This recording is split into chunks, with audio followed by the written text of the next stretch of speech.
Good morning. The Committee on Parole is reconvened at Ridgewood Parish Detention Center. My name is Pearl Wise, and to my left, can you hear us? Yes, ma'am. My name is Pearl Wise. To my left is Mr. Roche. To my right is Mr. Freeman. Will the staff at Richland please introduce yourselves? Deputy Jackson. All right, Deputy Jackson, and you know the protocol. We're gonna want your input at some point in here. All right, thank you. So although Mr. Dennis, you've been through this before, I'm going to explain the process. We're gonna read some information into the record. Afterwards, we're gonna conduct an interview with you, starting with Mr. Freeman. You have no visitors, and so after we finish with our interview, we're gonna give you an opportunity to make a final statement, a closing statement. Tell us whatever you want us to know. And then after that, we'll render our decision. And you understand the process? Yes, ma'am. Okay, good. Okay, I'm going to read the information record. Your name is Dennis Heath Mahoney. DOC number is 498644. You're listed as a first offender. Your offense is aggravated incest. You were sentenced on June 25th of 2005. Your sentence was 20 years hard labor. Your good time date, your parole eligibility date reflects February the 12th of 2012. You don't earn good time, and your full-time date is listed as June 20th of 2025. That sounds about right, sir? Yes, ma'am. All right, would you answer Mr. Freeman, please? Okay, Mr. Mahoney, how old are you? I'm 51 years old. Okay, and how long have you served on this sentence? I'm 1 month shy of 18 years. Okay. And what's your educational level? I completed high school before coming to prison.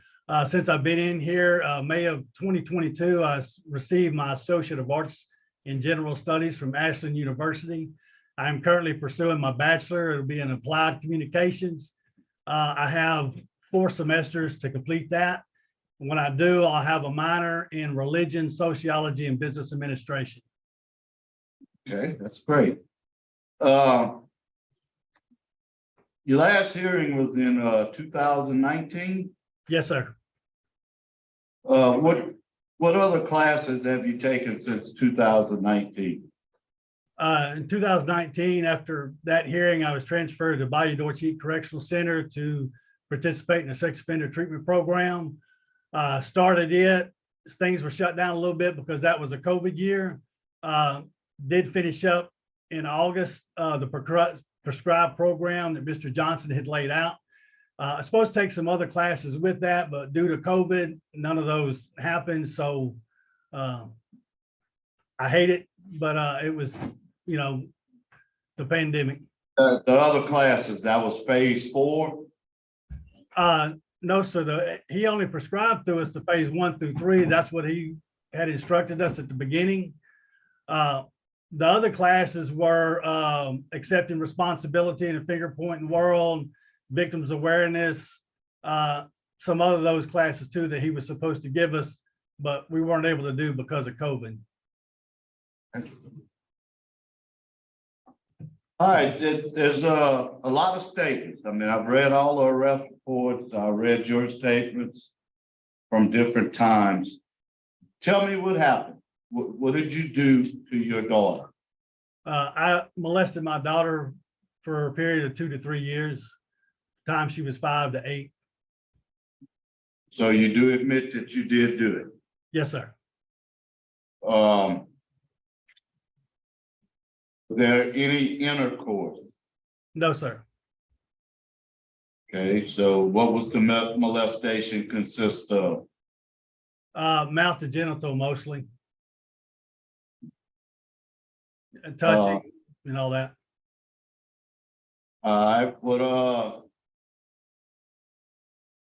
Did you know that her brother was also touching her? Sir? Did you know that her brother was also touching her? No, sir. He had no indication of that. No, sir. Okay.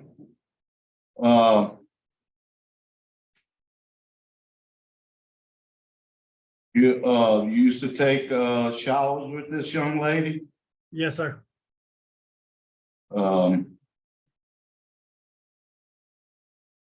right.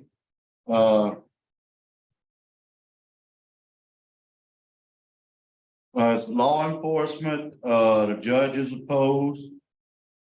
District attorney is opposed. Sheriff Steve Prater is opposed. The chief is opposed. Your family and father is unopposed. And he said he would provide you with his home, a place to stay.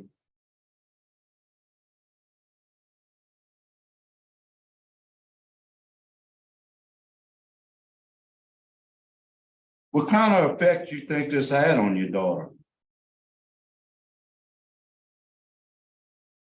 I know it had a bad effect on her. I know it was harmful and hurtful. Through my incarceration and through programs that I took early on with Blue Walters and talking with the staff there, I come to realize that I myself had been molested as a child. There's a period of my elementary school I know nothing about. And through talking with my family and my dad about it, he told me that I was with my grandfather for a period of time during those. My grandfather also molested my mother and my sister. So I know the effects that it had, you know, and the detrimental part of it. Okay. Have you received any counseling or anything for you being molested? No, sir. Well, I say no, sir. I worked for the chaplain when I was in Jackson Parish, and there was periods of times that me and him would talk and counsel with me there. And I hate it. He wound up passing away in 21. So I will miss him. Okay. The victim's mother, Anjanette, I'm not even trying to pronounce that name, Krista's son, I guess. She's strongly opposed, so is your victim. She's very strongly opposed. And you know, and it has caused problems with her in her life, even though she's doing the best that she can to move on with it. I want to put that on the record.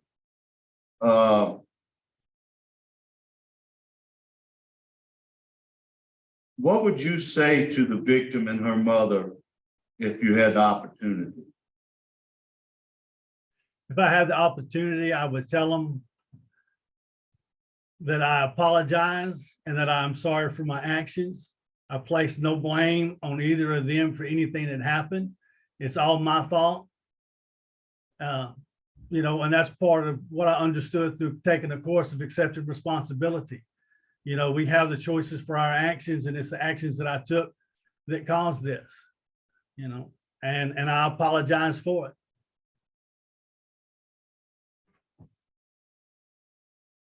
Your risk is low. I have no further questions. No questions. Mr. Mahoney, if you're successful today, what is your transition plan? My transition plan is, you know, in the beginning is to go stay with my dad. He does have a house and a place for me to stay, not only the one he lives in currently, but he's also maintained the residence that I grew up in. And that's the one that you and your sister was living in together? Is it that house? The one on Savannah. I have two addresses. One's in Bossier City and one's in Shreveport. And so But what I'm asking, at the time of this offense, you were living with your sister at one time, right? Y'all share the house. Is it the same house? Well, No. depends on which sister. I have one biological sister. She's older than me. Go ahead. I'm sorry. So go ahead and tell me your transition plan. Yeah. Now my brother has also offered me a place to stay in Ohio with him, you know, if I need to.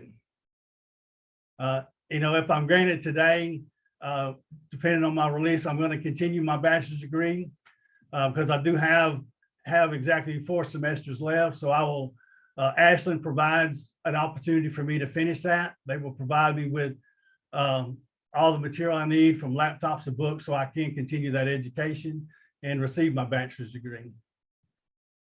So you're gonna live with your father or in some of his property. How you gonna support yourself? Well, right now I'm not positive because I have been locked up for 18 years. A lot of stuff has changed around the area. I'm not sure about employment, but I will go seek employment. You know, somewhere I enjoy office work. That's mostly what I've done while I've been incarcerated, working for the chaplain in Jackson. I've also worked in the kitchen when I was at Webster, from scullery work to line server to being the inventory and stock manager, you know, over our stuff. So that's something that I'm kind of looking forward maybe to trying, is to get into somewhere that has an inventory or inventory control type environment that I can do that type of work again. Okay, okay. All right. That's all the questions I have. We have no visitors. So Mr. Sir. I just want to say I apologize that my dad couldn't make it. He wasn't aware of how to do this. We've talked, and he had called the parole office there in Shreveport and some other places to try to find a way to do it because he really wanted to be here. He's been with me at every other of my hearings in 2011 and in 2019. And I hate that he just could not be here today. Okay, all right. I do too. Okay. All right, sir. What you want us to know? What has he been doing around there? Honestly, he's been a model inmate. I haven't had any issues as far as write-ups or anything like that. No disrespect or anything from him. Okay. What does he do every day for the institution? Yeah, He's in his dorm. He go to classes often as far as his college classes. Yeah. Can I speak to him on that? May I speak to you on that? and the officer finishes whenever he finishes. Anything else you want us to know, sir? That's all he does. He go to his college classes, you know, on a regular basis. They give him a computer laptop to take in the dorms with them to do their classes, to do their school work. And they can daily get those laptops on a daily basis. All right, thank you, sir. I appreciate your input. It's valuable to our decision making. All right, so what you want us to know, Dennis? About this class? Well, what I want to add as far as doing, besides being in the dorm and doing my college work, I do clean the dorm up in the mornings because I am in a work release dorm, and I'm one of a few people that doesn't leave the dorm. So I usually clean up in the mornings with the chemicals and stuff and make sure that's taken care of, as far as the toilets, the showers, and all that is cleaned up in the morning for the rest of the guys. Oh, good. Okay. Sanitize the area. Okay. Well, we appreciate it. Are there any further questions? No. All right. So give us your final statement, Dennis. What do you want us to know before we vote? Well, I just want to first thank y'all for giving me this opportunity today to come before the board. If I was granted parole today, I can let you know that I would strive to be a better citizen and to be productive into the community that I'm going to be going to. You know, it's been a long road of incarceration. I've learned a lot about myself. I've learned a lot about life and how to deal with things. I've maintained a clean record for 18 years. I have no write-ups, no disciplinary reports for the 18 years that I've been incarcerated. I've gotten along with all the staff of every facility I've been at. So, you know, I just have put my faith in God early on and asked him to carry me through and to protect me in each step of the way that he's guided me in that. He's always brought me to facilities where his presence is felt. I've prayed about a lot of places to go. And, you know, the main point behind my prayer is always someplace it's a spiritual blessing or something that's going to edify me. He's never sent me to a facility where there's a lot of trouble, there's a lot of fights or anything of that nature. He's always guided my path and set me in that. I was kind of heartbroken when I got shipped from Webster to come here. what I had to remember, and I told my dad this on the phone, passage of scripture in Acts chapter 17, verse 26. That says, God set the times and places that men should live, that they should seek him, reach out to him, and find him. So God has always got our place and time. God's always got everything lined out for us. You know, he knows where we're going to be. He knows the times we're going to be there. But the key point is always to seek him and reach out to him. And that's what I've done in every place I've been, is always put God first in my life and in my decisions. And he's helped me to stay sane, you know, through the 18 years and become a better person now than what it was when I came in. Because when I came in, I know I was tore up. You know, I don't have an excuse for my action. I know I suffered a lot, you know, and sometimes it's shown its effect here in prison with a little bit of depression, but I've always handled it through journaling and writing, you know, and that's what I've done while I've been here. You know, I had a lot of dark days, and you know, I hate to say I apologize for what I do, you know, and you know, I've just set out to be a better person now than what I was, you know, and that's what I'm continuing to strive for. You know, I've attended, you know, AA meetings. They've helped me a lot. I plan on doing the same thing when I go home. I intend to celebrate recovery. There's a lot of places that continue to celebrate recovery. I plan on finding me those meetings to continue to go to, because it's people, the only people that understand me is people that's been in my place and been in my position. So anybody that suffered with addiction or any kind of problems, you know, be it alcohol, pornography, drug, that's the ones that I need to talk to, and that's the kind of support I know I can find from those people. So, you know, to close out, I just want to thank you for giving me the opportunity again today, and thank you. Well, so, and we didn't mention that, but you do have a history of watching pornography, and that is in history. Yes, ma'am. And I forgot to mention that as well. Is the panel ready to vote? Yes, That's all for the executive session. We have a motion for executive session. Roll call, please. Yes. Yes. yes. Yes. At this time, we'll be in executive session to discuss confidential matters related to your case. Just stand by, sir. We'll be right back. The panel is, a parole is reconvening at 11:24 a.m. at Richland Parish Detention Center with Dennis Mahoney, 498644. After executive session, the panel is ready to vote. Mr. Freeman. Okay, Mr. Mahoney.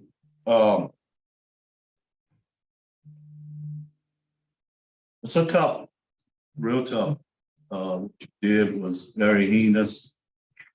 You know, it's your own biological daughter. It's a tough case. But my vote today is going to be to grant, with the condition that you're to absolutely have no contact with the victim or her mother, that you're not to reside in the same state as the victim or the mother.